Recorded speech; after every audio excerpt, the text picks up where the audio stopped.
नमस्ते everyone, Monika astrology में आपका बहुत बहुत स्वागत है। आज हम चर्चा करेंगे मकर लग्न की।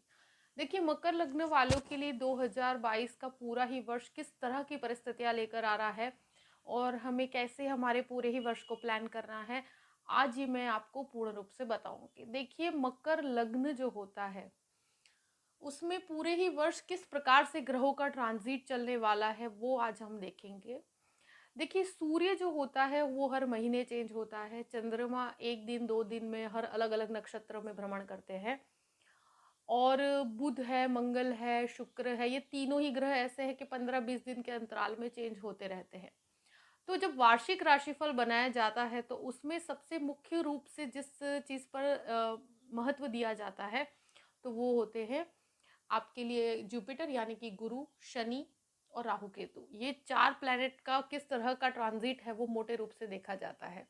उस पे से पूरे ही वर्ष का एक वृत्तांत निकाला जाता है। तो आज हम बात करते हैं कि मकर लग्न वालों के लिए देखिए, राशिफल हमेशा लग्न से देखा जाता है, उसी से आपको एग्जैक्टली पता चलता है कि किस प्रकार की परिस्थिति आपके सामने खड़ी होने वाली है। देखिए, मकर लग्न जो है, सबसे पहले हम बात करेंगे शनि की, क्योंकि मकर लग्न का मुख्य स्वामी ग्रह होता है शनि।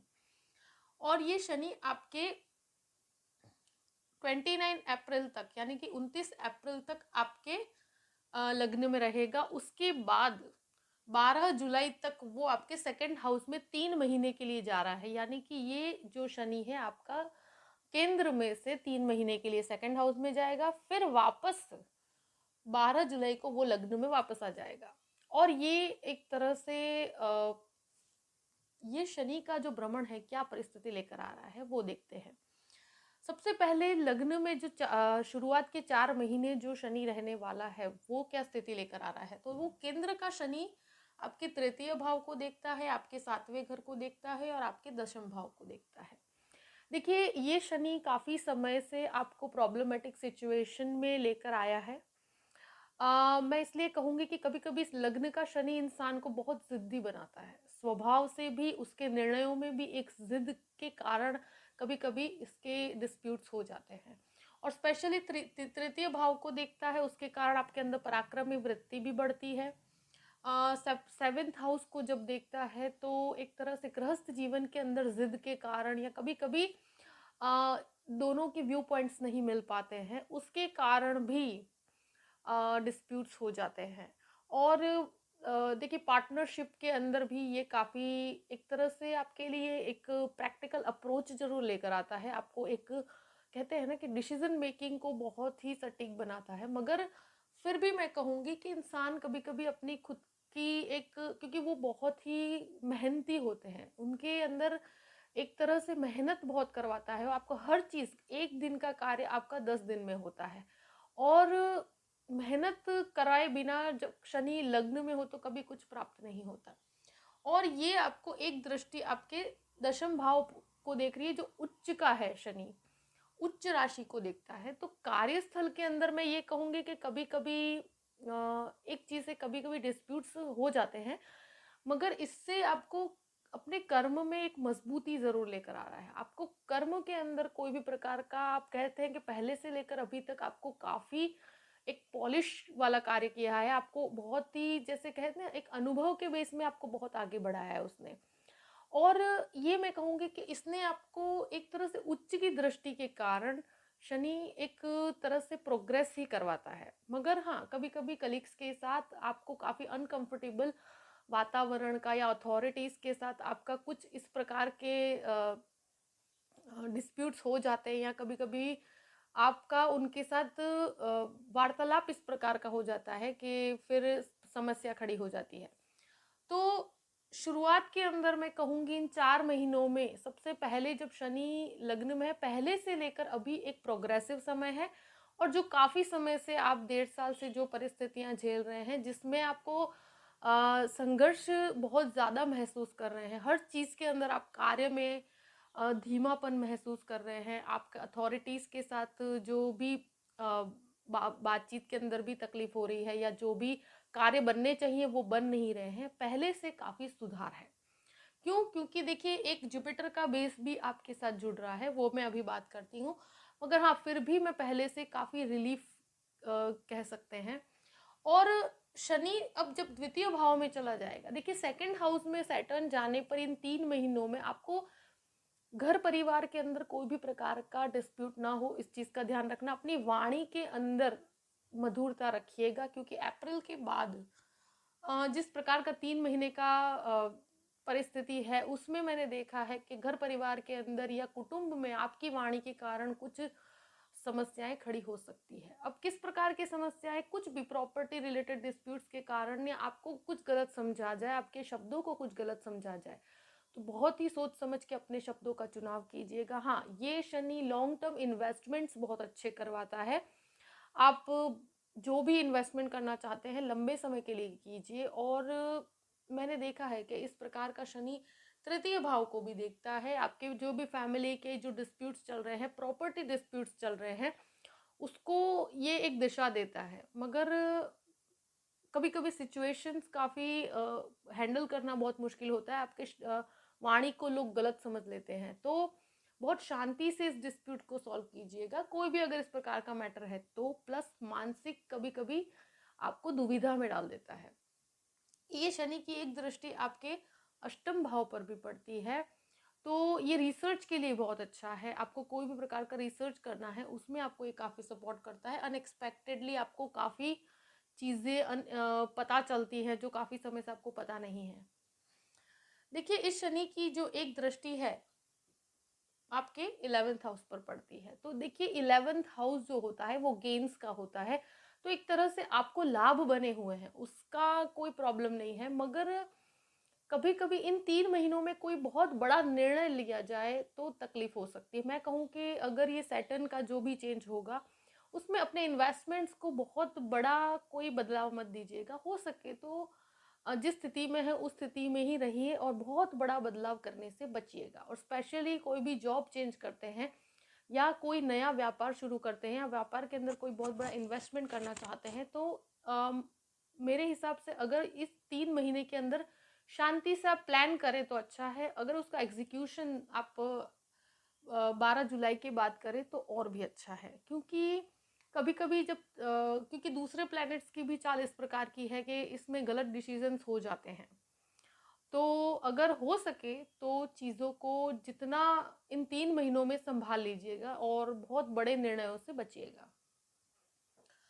अब एक बात करते हैं सबसे पहले जुपिटर की। गुरु जो है, देखिए गुरु आपका सेकंड हाउस में 13 अप्रैल तक रहने वाला है, यानी कि यहाँ सेकंड हाउस में। देखिए सेकंड हाउस में जुपिटर एक तरह से देखा जाए 12th हाउस का अधिपति होकर आपके खर्च भी होंगे, पर कुछ इन्वेस्टमेंट के रूप में आप कोई भी प्रकार का इन्वेस्टमेंट करेंगे, ये इन्वेस्टमेंट आपको बहुत बेनिफिशियल रहेगा। वाणी संबंधित कोई भी कार्य करते हैं उनके लिए ये बहुत अच्छी परिस्थिति है। ये जुपिटर एक तरह से आपकी वाणी को बहुत ही प्रैक्टिकल बनाता है। आपको बहुत, कहते हैं ना कि जुपिटर एक तरह से अच्छी तरह से कैसे सिचुएशंस को हैंडल करना है वो जानता है। इस जुपिटर की एक दृष्टि आपके 6th हाउस पर पड़ती है, उससे आपको कोई भी प्रकार का लोन प्राप्त करना चाहते हैं तो शुरुआत के जो 4 महीने का समय है उसमें कोई भी लोन प्राप्ति के लिए अगर कोशिश करते हैं, आपको 100% सक्सेस मिल सकता है।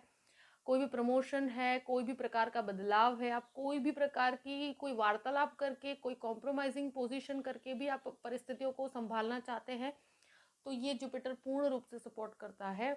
आपके हेल्थ के लिए प्रॉपर मेडिसिन मिलने में भी आपको ये जुपिटर मदद करता है। इस जुपिटर की एक दृष्टि अष्टम भाव पर है। मैंने कहा ना कि रिसर्च के लिए ये जुपिटर का काफ़ी सपोर्ट है। प्लस अनएक्सपेक्टेड प्रॉपर्टीज से संबंधित कोई भी मैटर है उसके अंदर भी आपको काफ़ी बेनिफिशियल है। आप मंत्र साधना में अगर इंटरेस्ट रखते हैं तो ये जुपिटर के दृष्टि के कारण आप अष्टम भाव के ऊपर काफ़ी भार आता है। तो आप इस प्रकार का कोई भी ईश्वरीय कनेक्शन जो आप बनाना चाहते हैं, ये समय 8th हाउस जो होता है तो आपको सपोर्ट करता है। इस जुपिटर की एक दृष्टि आपके 10th भाव को भी देखती है। देखिए ये शुरुआत के जो टाइम है उसमें आप कुछ भी करते हैं, 4 महीने का टाइमिंग आपके लिए बहुत अच्छा है। आपको फाइनेंशियली भी बहुत लाभ है, आपको प्रोग्रेस भी है। आप कोई भी प्रकार का प्रमोशन चाहते हैं तो एक्सपेक्ट कर सकते हैं। कोई चिंता वाली बात नहीं है। मैं एक चीज़ ज़रूर कहूँगी आपसे कि ये जो कुछ भी परिस्थिति है उसमें शुरू के 4 महीने में अगर कोई भी डिसीज़न लिया जाए तो फिर भी बेहतर है। और एक तरह से जो कोई जॉब का बदलाव करने की स्थिति है, तो उसमें भी ये शुरुआत के 4 महीने में मुझे लगता है काफ़ी प्रोग्रेसिव भी है, आपके लिए काफ़ी अपॉर्च्युनिटीज़ भी है। तो उसमें कोई समस्या नहीं, बस अपनी वाणी पर संयम रखिएगा तो फिर कोई प्रॉब्लम नहीं है। अब ये जो जुपिटर है वो 3rd हाउस में जब आएगा, तृतीय भाव के अंदर आपकी पराक्रमी वृत्ति जागृत होगी। सबसे स्वगृही जुपिटर है, शनि भी यहाँ होगा और प्लस एक चेंज भी मैं तीसरा बता रही हूँ। पहले जुपिटर की बात करते हैं। जुपिटर की 3rd हाउस के अंदर जब होता है तो आपका कम्युनिकेशन स्ट्रांग होता है। प्लस देखिए, इसकी एक दृष्टि आपके 7वें घर पर होती है, तो मैं फिर भी ये कहूँगी कि इस जुपिटर के ट्रांजिट के बाद आपके गृहस्थ जीवन में पहले से काफ़ी सुधार आएगा। कोई भी प्रकार का, आप कहते हैं ना कि पार्टनरशिप का कार्य करते हैं या कोई भी प्रकार की अंदर बिजनेस में आपको नई अपॉर्चुनिटीज क्रिएट होगी और कम्युनिकेशन स्ट्रांग होगा। आपको काफ़ी जुपिटर का बहुत सपोर्ट है, ये मैं कह सकती हूँ। और स्पेशली 9th हाउस पर भी इसकी दृष्टि है, तो आध्यात्मिकता में वृद्धि होगी। आप कोई भी आध्यात्मिक चिंतन के अंदर आगे बढ़ सकते हैं। प्लस कोई अच्छे कार्यों में आपका योगदान ज़रूर होगा जो आध्यात्मिकता से जुड़ा होगा, क्योंकि शनि भी लग्न में है। इसके कारण ये शनि की दृष्टि भी आपके जुपिटर पर जब पड़ती है पूरे ही वर्ष पिछले, तो आपके अंदर एक प्रकार का एक डिसिप्लिन भी होगा। और जुपिटर की दृष्टि के कारण आप कह सकते हैं कि आपका अगर कोई पोस्ट ग्रेजुएशन अटका हुआ है तो ये कार्य भी ये जुपिटर संपन्न करता है। अगर आप कोई पीएचडी करना चाहते हैं, उसके लिए जो भी कार्य है वो संपन्न हो सकते हैं, उसमें कोई प्रॉब्लम नहीं है। प्लस विदेश जाने का कोई भी कार्य अगर अटकता है तो ये जुपिटर पूर्ण रूप से सपोर्ट करता है। पहले का भी जुपिटर आपको विदेश की प्रवृत्ति में पूर्ण रूप से सपोर्ट करता है। देखिए, इस जुपिटर की एक दृष्टि 11वें भाव पर भी पड़ती है, तो लाभ के अंदर वृद्धि, आप जो कार्य बहुत टाइम से अटक रहे हैं, कुछ कार्य आपके परिवर्तन को ये जुपिटर दिखाता है। मुझे लगता है कि ये जुपिटर से आपको काफी, यानी कि ये गुरु जो है वो आपके लिए परिवर्तन लेकर आ रहा है, लाभ लेकर आ रहा है। मगर ध्यान कहाँ रखना है, अब मुख्य रूप से जो मैं बताने वाली हूँ। देखिए, राहु केतु का ट्रांजिट होने वाला है, जो मुख्य रूप से आप देखेंगे 12 अप्रैल को राहु केतु ट्रांजिट करेंगे। मगर शुरुआत के जो 4 महीने हैं वो राहु आपके 5th हाउस में और केतु आपके 11th हाउस में रहेगा। तो ये जो है, राहु 5वें घर में क्या करता है, लाइक आप अगर चाइल्ड एक्सपेक्ट करते हैं तो प्रॉब्लम हो सकती है।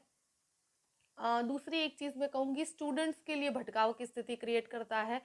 आपको प्रॉपर ये एक तरह से भटकाव किस प्रकार से, अगर आप फैशन डिजाइनिंग संबंधित कोई कार्य करते हैं तो उसमें ये राहु सपोर्ट करता है। मगर फिर भी मैंने देखा है कि जितना फोकस्ड होकर स्टडीज पे आपको ध्यान देना चाहिए उतना नहीं देने देता। प्लस आप कोई भी प्रेम संबंध के अंदर है तो उसमें आपको ये एक तरह से छल करवाता है, आप के साथ छल होता है। आप जितना डेडिकेशन से उस व्यक्ति के साथ जुड़ना चाहते हैं, उस रिलेशन को नेक्स्ट लेवल तक ले जाना चाहते हैं, मगर ये राहु आपको उसमें काफ़ी प्रॉब्लमेटिक सिचुएशन क्रिएट करता है। तो एकदम से कोई भी संबंध को आगे मत बढ़ाइएगा अगर ऐसी कोई स्थिति है तो। हाँ, मैं ये कहूँगी कि इस राहु के अंदर ऐसी स्थितियाँ क्रिएट होते हुए मैंने देखा है, तो बेटर है कि जब तक आप 100% श्योर नहीं हो, और ये राहु के ट्रांजिट के अंदर ऐसी स्थितियाँ क्रिएट होती ही है जब इंसान के साथ इस तरह के छल कपट की स्थिति होती है और फिर ब्रेकअप्स हो जाते हैं, तो सोच समझ के आगे बढ़िएगा। मगर एक चीज़ कहूँगी, कोई भी प्रकार का शेयर मार्केट के अंदर बहुत बड़ा इन्वेस्टमेंट ये राहु के भ्रांति क्रिएट करने के कारण शुरुआत के 4 महीने के अंदर ऐसी कोई स्थिति क्रिएट मत करना जिससे आपको आगे जाके नुकसान झेलना पड़े। क्योंकि ऐसा राहु जो होता है 5वें घर के अंदर पहले थोड़ा लाभ देता है, उसके बाद एकदम से हम बहुत सारा पैसा उसमें डालते हैं, फिर बहुत बड़ा नुकसान हो जाता है। तो ऐसी स्थिति से बचिएगा सबसे पहले। एक चीज मैं कहूंगी, केतु जो है ये भी 11th हाउस में इतना बुरा नहीं है, ये एक तरह से आपको लाभ ही दे रहा है। आईटी स्टूडेंट्स को काफ़ी अच्छे से वो अपने स्टडीज के अंदर आगे बढ़ सकते हैं। देखिए मेन मुख्य रूप से राहु आपको एक कहते हैं ना कि इवन संतानों के साथ भी डिस्प्यूट्स करवाता है। तो शुरुआत के टाइम में इस प्रकार की स्थिति रहेगी, तो चिंता वाली बात नहीं है। अब जब राहु चेंज होगा और वो आपके 4th हाउस में चला जाएगा। देखिए शुरुआत में राहु की एक दृष्टि आपके लग्न पर भी पड़ रही थी। इसके कारण क्या होता है, इंसान में एक अजीब सी उतावलापन होता है, उसको सब कुछ बड़ा बड़ा दिखता है, मगर वो मुख्य रूप से जो अनुभव के बेस पर आगे बढ़ा जाए तो ज़्यादा बेहतर है। शनि हमेशा अनुभव से आगे बढ़ाता है, कभी भी उतावलेपन में आगे नहीं बढ़ाता, बहुत शांति से आगे बढ़ाता है। शनि एक धीमी चाल से कार्य करता है, मगर वो बहुत सटीक होता है। अब ये राहु 4th हाउस में आता है। देखिए मैं हमेशा कहती हूँ राहु 4th हाउस में इंसान को भय देता है, प्लस आपको एक तरह से अज्ञात भय में डाल देता है। इसलिए मैंने कहा था कोई भी ऐसी स्पेक्युलेटिव एक्टिविटी मत कीजिएगा, आपको भय की स्थिति क्रिएट होगी। तो हो सके तो इस चीज से बचना। देखिए हमें मुख्य रूप से ध्यान रखना है कि हमें कहाँ ध्यान रख के आगे बढ़ना है। इसका मतलब ये नहीं है कि कोई डरने वाली बात है। हमें हमारे वर्ष में कहाँ कहाँ हमारे चीजों में हमें प्रॉपर रहकर चलना है, इस पर हमें ध्यान देना है। ये राहु के कारण क्या होगा कि 4th हाउस में है, तो ये आपका कोई भी प्रॉपर्टी मैटर होगा, उसमें शुरुआत में एक अजीब सा जो कहते हैं ना, व्यक्ति प्रॉपर एक लिंक नहीं बन पाएगी। आप चाहोगे कि आपके कार्य एक जो प्रॉपर एक दिशा में होने चाहिए उस प्रकार से शुरुआत में नहीं होंगे, तो 3 महीने शांति रखिएगा अगर कोई भी कार्य एकदम से ना हो, क्योंकि ये राहु एक भय की स्थिति क्रिएट करता है, डिस्प्यूट की स्थिति क्रिएट करता है और इंसान को शांति नहीं होती, वो मानसिक अशांति देता है। तो ये चीज बनी हुई है। तो कोई भी प्रॉपर्टी मैटर है, माता के स्वास्थ्य को लेकर भी कोई समस्या है, तो बहुत शांति से निर्णय लिया जाए तो अच्छा है। देखिए इस राहु की एक दृष्टि अष्टम भाव पर पड़ती है, तो अष्टम भाव पर दृष्टि करने के कारण अनएक्सपेक्टेड गेन्स भी देता है। दशम भाव पर पड़ती है और एक 12th हाउस पर पड़ती है। 12th हाउस के अंदर राहु आपको एक तरह से विदेश के लिए काफी हेल्पफुल है। अगर आप बाहर जाना चाहते हैं तो ये राहु आपको पूर्ण रूप से सपोर्ट करता है। आप मेडिकल के छात्र हैं तो आपके लिए ये बहुत अच्छा है राहु। आप मेडिकल संबंधित कोई कार्य करते हैं उनके लिए बहुत अच्छा है। कंस्ट्रक्शन संबंधित कोई कार्य करते हैं उनके लिए बहुत अच्छी परिस्थिति है। देखिए केतु का मैं एक चीज कहूंगी, दशम भाव में केतु आने के कारण व्यक्ति स्थान परिवर्तन यानी कि अपने एकदम से जॉब छोड़ देता है, तो ये स्थिति एकदम से मत कीजिएगा। शुरुआत के 3 महीने पहले देखिए किस तरह की स्थिति है, क्योंकि शनि का भी बदलाव हो रहा है। एकदम से कोई भी प्रकार की अपनी जो स्थिति है उसमें से जॉब छोड़कर आप घर मत बैठिए, इस तरह की स्थिति मत क्रिएट होने दीजिएगा। उतावलेपन में एकदम से व्यक्ति डिसीजन ले लेता है और वो छोड़ देता है जॉब, मगर फिर जॉबलेस परिस्थिति क्रिएट होती है। तो एकदम से उतावलेपन में कोई भी प्रकार की जॉब मत छोड़िएगा। हाँ, अगर आपको परिवर्तन अच्छा मिलता है तो पहले आप 2 महीने इस परिस्थिति को ऑब्जर्व कीजिए, उसके बाद बदलाव कीजिए। मगर कभी कभी डिस्प्यूट होने के कारण कोई चीज मत छोड़िएगा, क्योंकि हमारे अग्रेशन में आकर हम ऐसी स्थिति क्रिएट होती है, केतु जॉब छुड़वाता है। तो ये चीज का आप ध्यान रखिएगा। कोई भी बड़ा बिजनेस है, बिजनेस को छोड़कर दूसरे बिजनेस में लग जाना, उसमें काफी पैसा डाल देना, ऐसी स्थिति शुरुआत के 3 महीने में अवॉइड कीजिएगा। जुलाई के बाद जो भी करना चाहते हैं कर सकते हैं, फिर कोई प्रॉब्लम वाली बात नहीं है। मगर फिर भी हमारे पूरे ही वर्ष को अच्छे से प्लान करना है हमें, और उतावलेपन में कोई भी प्रकार का हमारी जो परिस्थिति है करंट, उसके अंदर बदलाव नहीं करना है, क्योंकि उतावलेपन का निर्णय हमेशा गलत होता है। गुस्से में आया हुआ निर्णय हमेशा गलत होता है। अगर स्थिरता से और शांति से हम कोई डिसीजन लेते हैं तो फिर कोई डरने वाली बात नहीं है। मगर जब भी कोई बड़ा प्लैनेट चेंज होता है, ये 1 महीने के अंदर 3 प्लैनेट, मतलब ये 4 प्लैनेट चेंज हो रहे हैं, तो एक एनर्जी का ट्रांसफॉर्मेशन होता है, तो इंसान एकदम से डिसीजन ले लेता है। तो इससे आपको बचना है और बहुत ही स्थिरता से और शांति से आगे बढ़िए, अनुभव के बेस पर आगे बढ़िए और किसी की सलाह लेकर कार्य कीजिए, तो आपके लिए अच्छा है। और मैं यही कहूंगी, एक तरह से जुपिटर जो है आपको 7th हाउस को भी देखता है, मैरिज की भी स्थितियां आपके उजागर होती है। अगर मैरिज नहीं हुआ है तो अभी मैरिज की स्थिति आपकी क्रिएट हो सकती है, आपको योग्य पात्र, क्योंकि जुपिटर जब उच्च दृष्टि करता है 7th हाउस पर, अगर जुपिटर की दशा चल रही है तो आपको एक तरह से इसकी दृष्टि में आपको एक योग्य और अच्छा पात्र मिलता है। तो एक ये भी आपके लिए बहुत अच्छी पॉसिबिलिटी है।